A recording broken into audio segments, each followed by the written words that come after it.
Good day again, mga kaigsunan. Salamat sa Ginoo. Nahanapod ta sa ato ang pagdawat sa atong supplement. Hallelujah. Amin ninyo, nindot po doon ta nga mag-acknowledge mo pinaagi sa let's say message, no? Direct message, pagpahibalo nga nakadawat mo og mga kaayuhan, panalangin gikan sa pagpaminaw ninyo sa mga pulong sa Ginoo, no? So, we will appreciate it so much.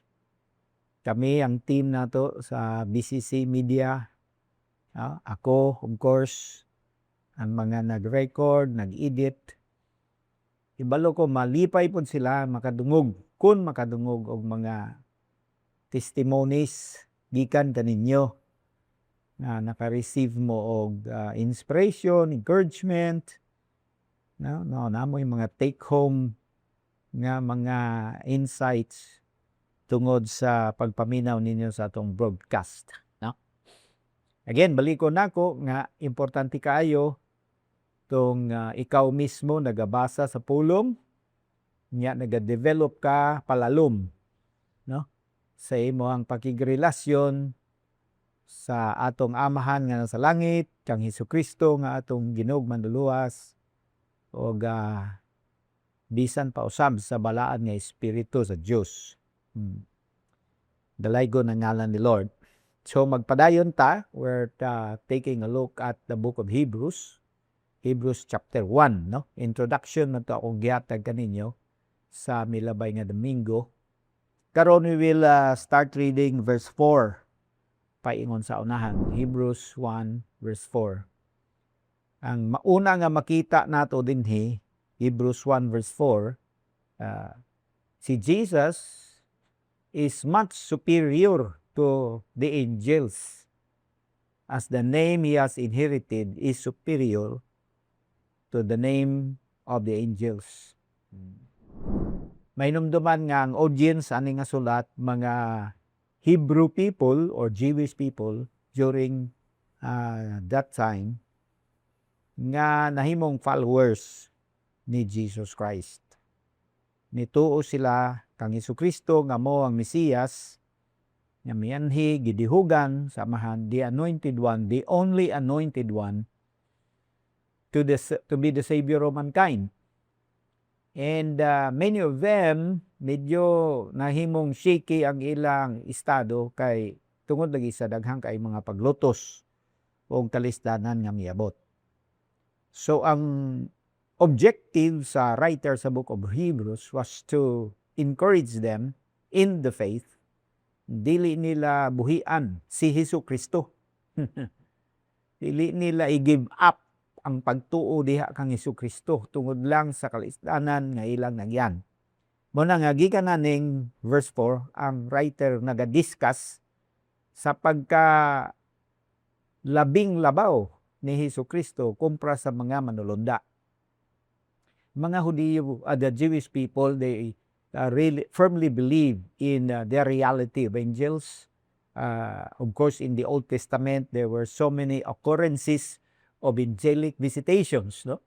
Daghang mga pagpanghitabo sa pagbisita sa mga anghel ngadto sa lain-lain nga mga katawhan sa Ginoo sa lain-lain nga period. And so they believe in angels.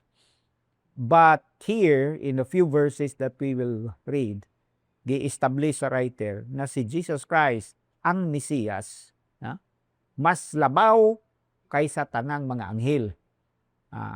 Gumikan kay gihatagan siya or siya ang nakapanunod sa pangalan nga labaw pa kaysa pangalan sa tanang mga anghel.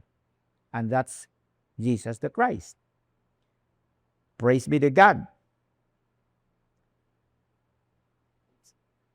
Makita nato ang Dios unsa ang iyang gisulti, no?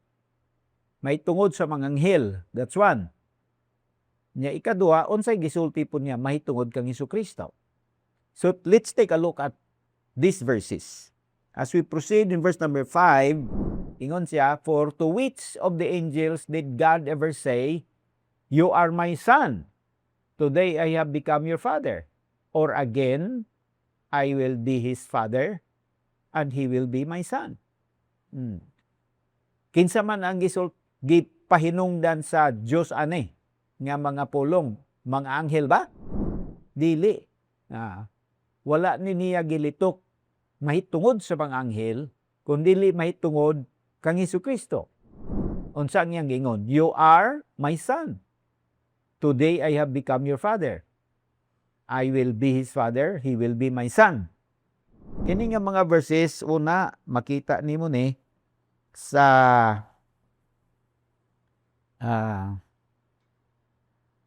Psalm chapter 2 verse 7.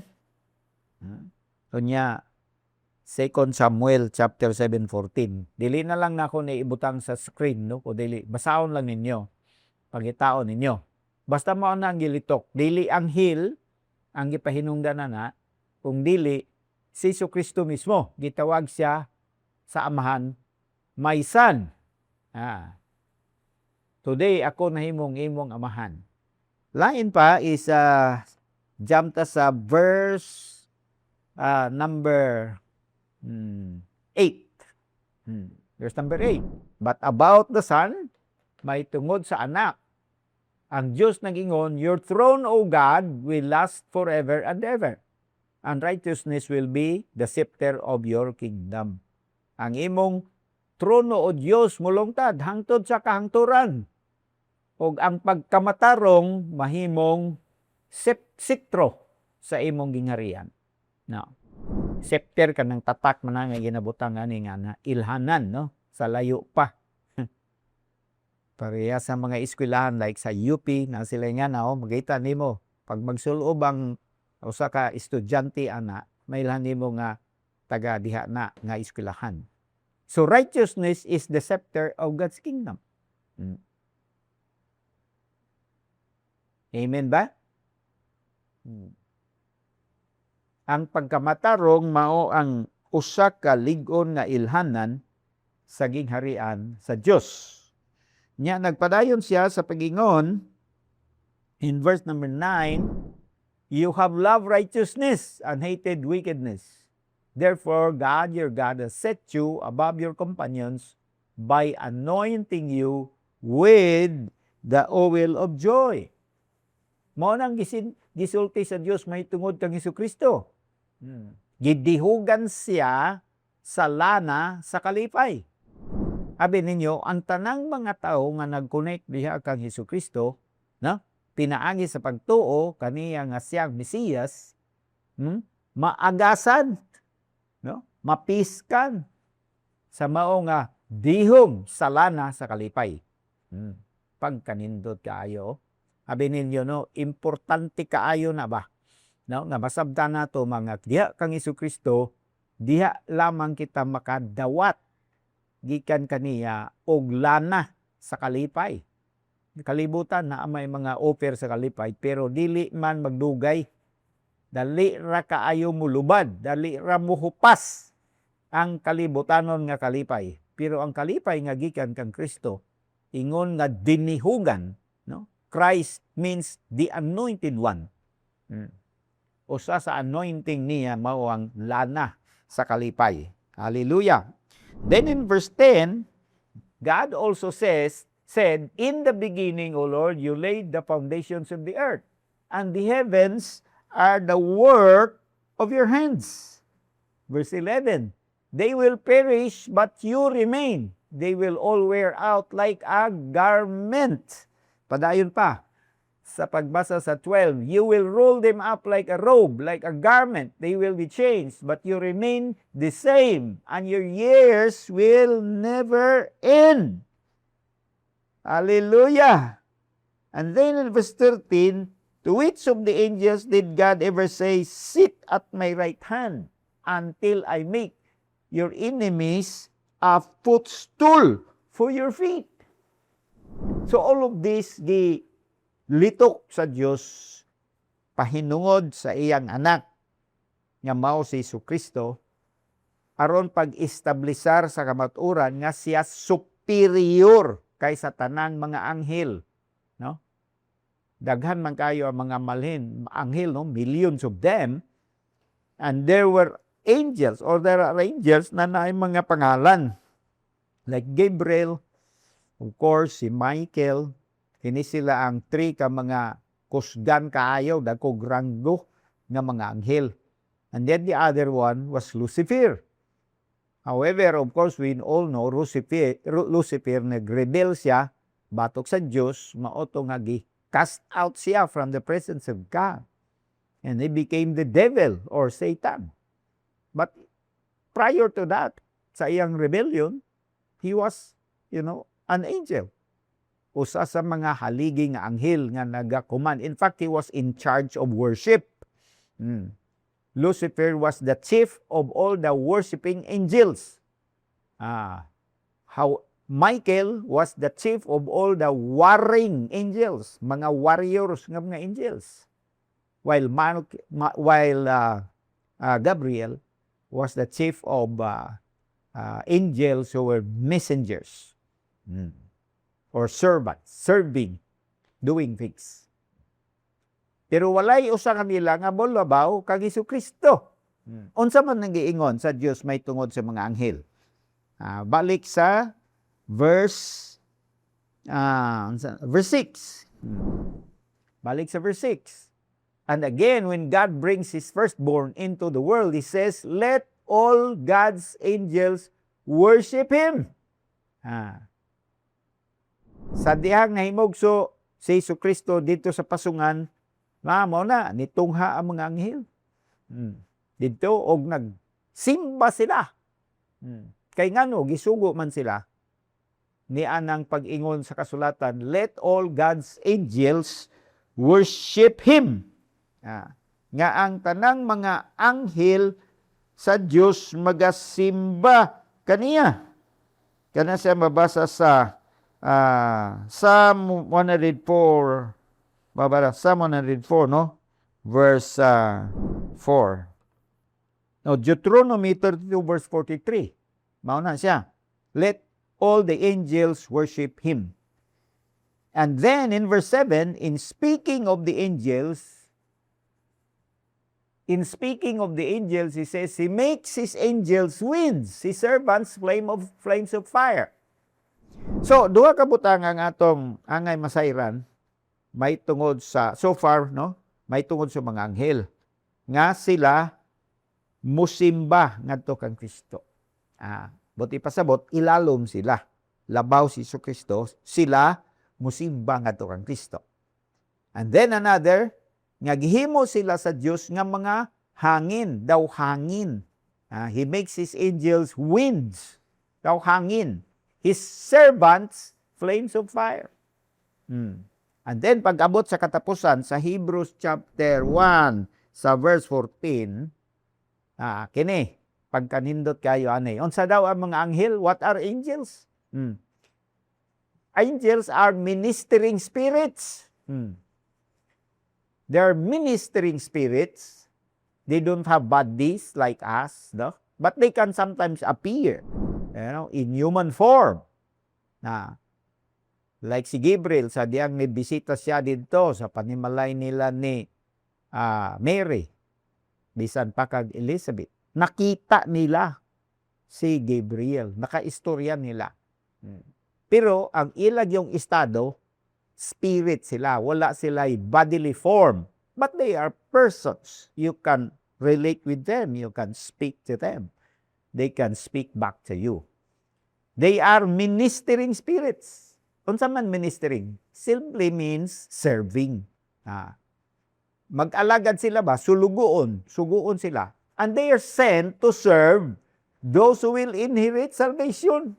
Gipadala sila aron ilang serbisyuan katong mga manununod sa kaluwasan. Kinsa man ang mga manunod sa kaluwasan? Ikaw na og ako, og ang tanan nga mga nagdawat og kaluwasan pinagi sa pagtuo diha kang Hesukristo. Natiyaw nimo na. Tiyaw nimo na giunsa na pag set up, pag-arrange sa Ginoo. nga pabor para kanang tanan.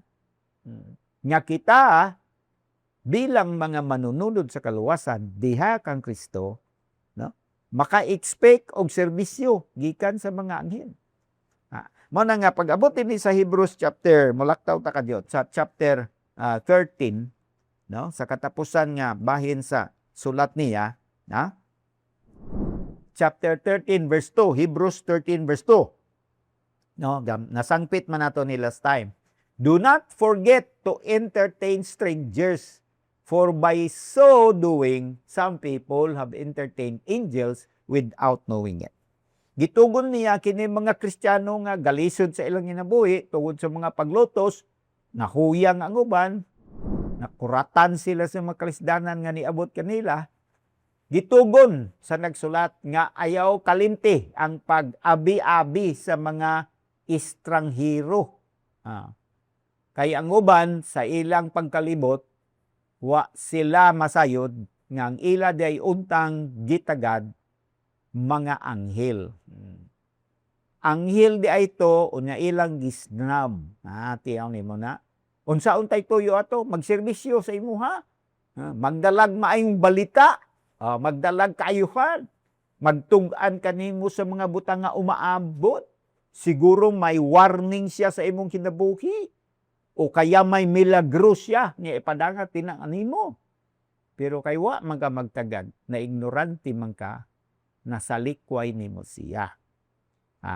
Mao na nga ayaw kalimot, no? Naay mga anghel nga mag-alagad kanimo. Praise God. No? Magpadayon ka sa pagtuo diha kang Hesukristo. Ayaw mang balaka, ayaw mahandlo sa mga kalisdanan, bisan sa mga paglutos. Padayon ka nga magsimba kang Hesukristo nga mao ngimong manluluwas o Ginoo sa imong ginabuhi. Walay lain nga nag-angkon nga siya mao ang dalan kamatuoran ug kinabuhi. Siya lamang, si Hesukristo lamang.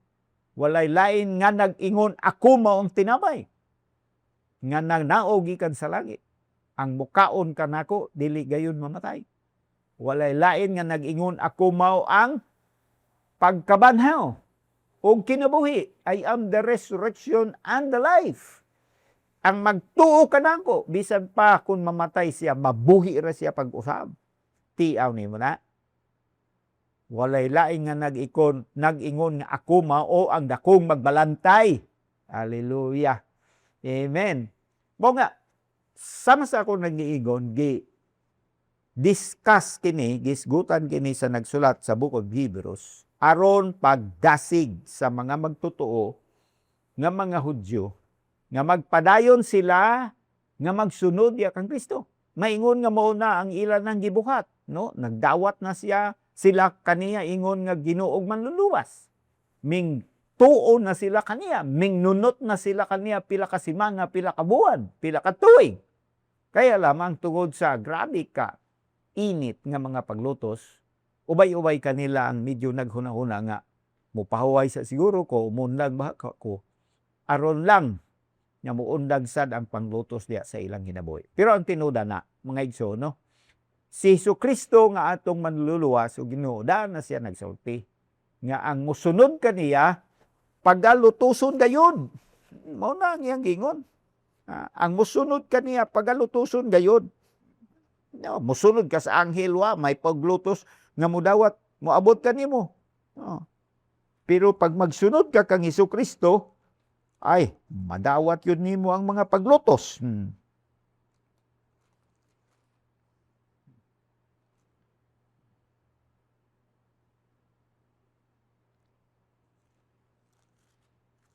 So, atong hinumduman nga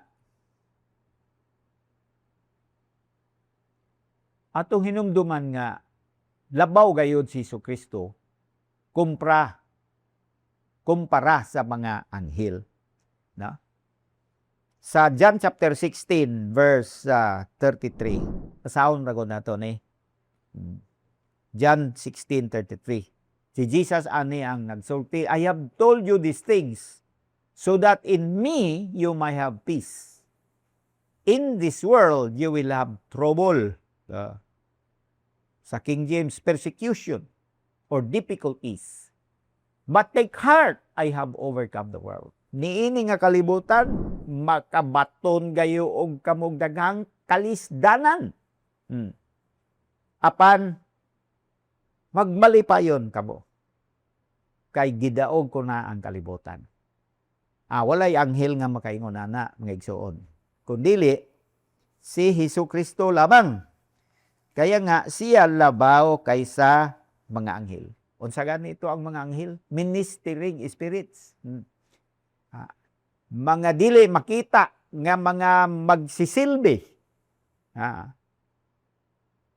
Grabe kayo, no? Kanang magalakaw ta usahay, no? Kadaghan na gud ko naglakaw nga ako lang usa. Kanang moabot ko sa usa ka lugar na ay mga kaigsuonan na musugat sila. Usually mga na, Pastor, kinsay kauban nimo? Kinsay kauban nimo?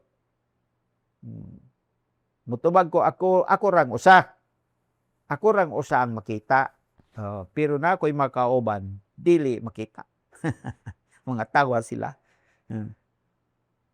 Pero tinuod na. Kay ang mga anghel, gitpadala sila. On-site assignment. No? Para magsilbi, no? To serve those who will inherit salvation.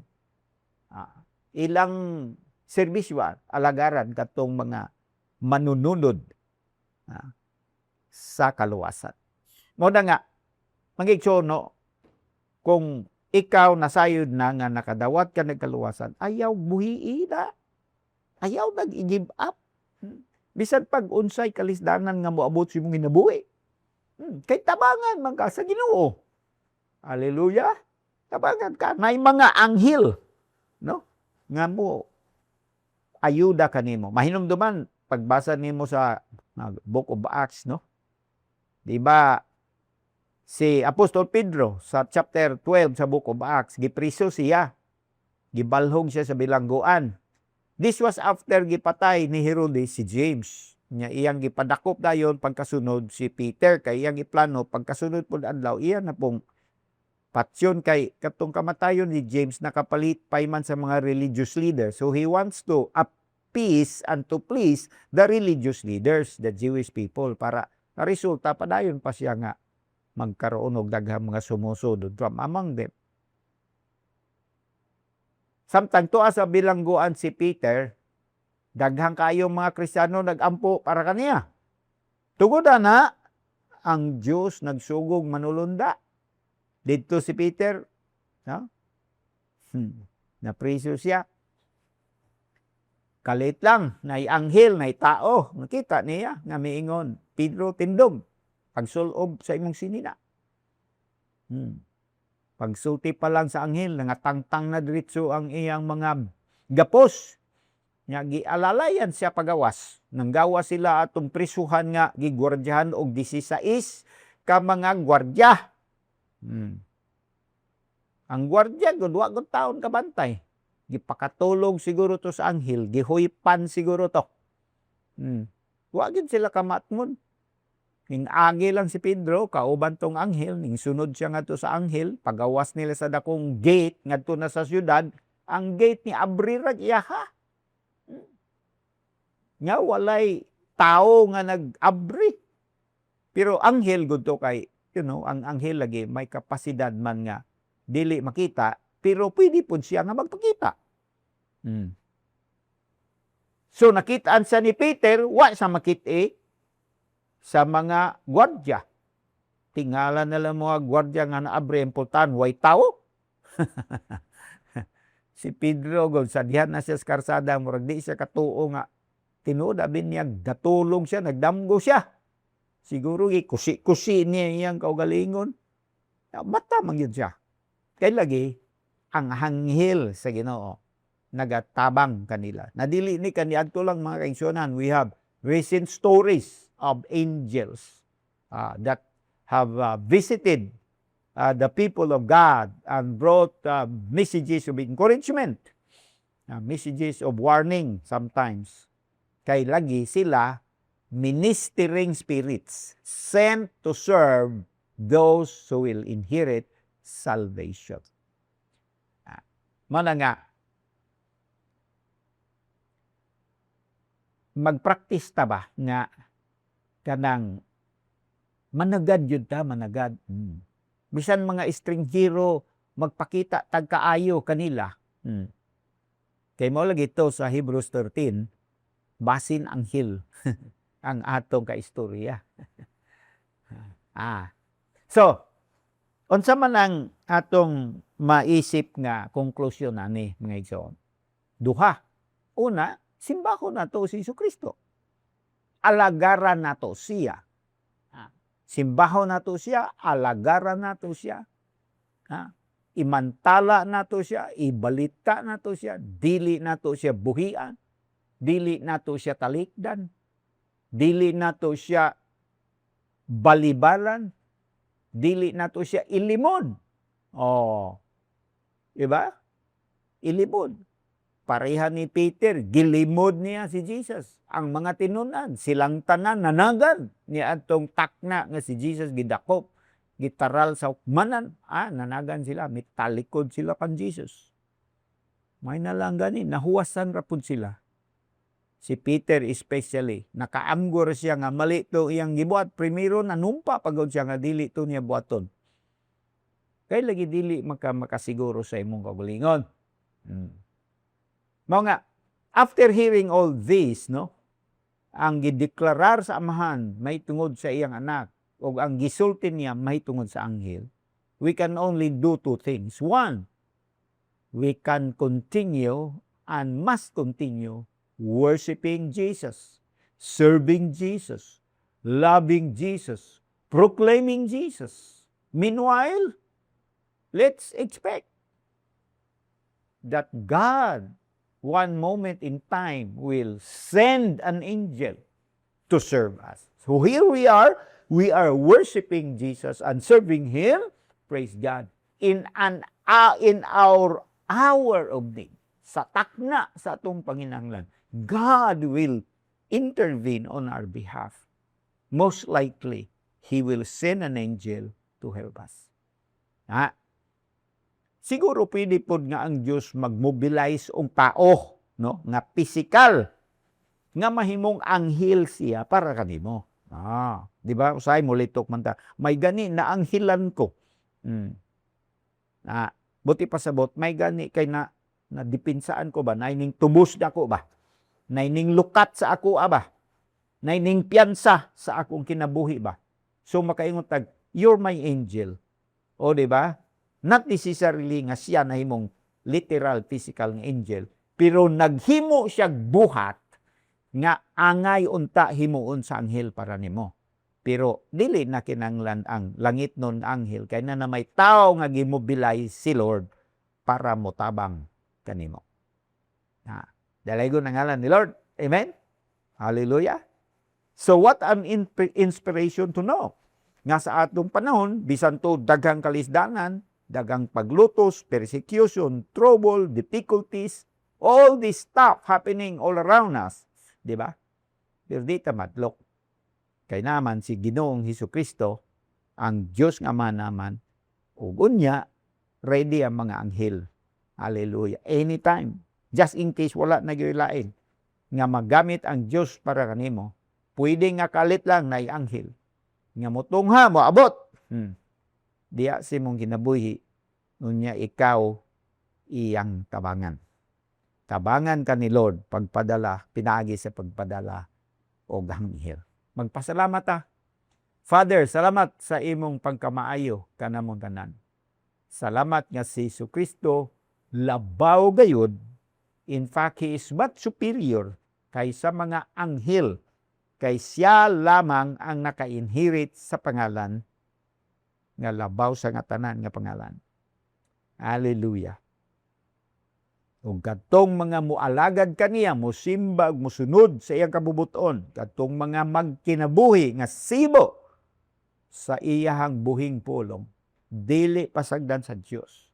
Ngani pa magmobilize siya sa iyang mga anghel para magsilbi kanila. Kay unsa man di ay ang mga anghel, sila mga ministering spirits sent to serve those who will inherit salvation. Salamat nga kami, mga siguradong manununod, sure and certain heirs of salvation by faith in Christ Jesus. And as we live our life here on earth today, in this hour of trial and testing, dili mi mahadlok og mabalaka, kay naay mga anghel nga moayuda kanamo. Dalaygo nang imong ngalan, O Lord. Magpadayon kami sa pagserbisyo, pag-alagad. Magpadayon kami sa pagsangyaw sa imong pulo. Magpadayon kami sa paglakaw, pagbisita, O Lord, pag-consolidate, pag-follow up.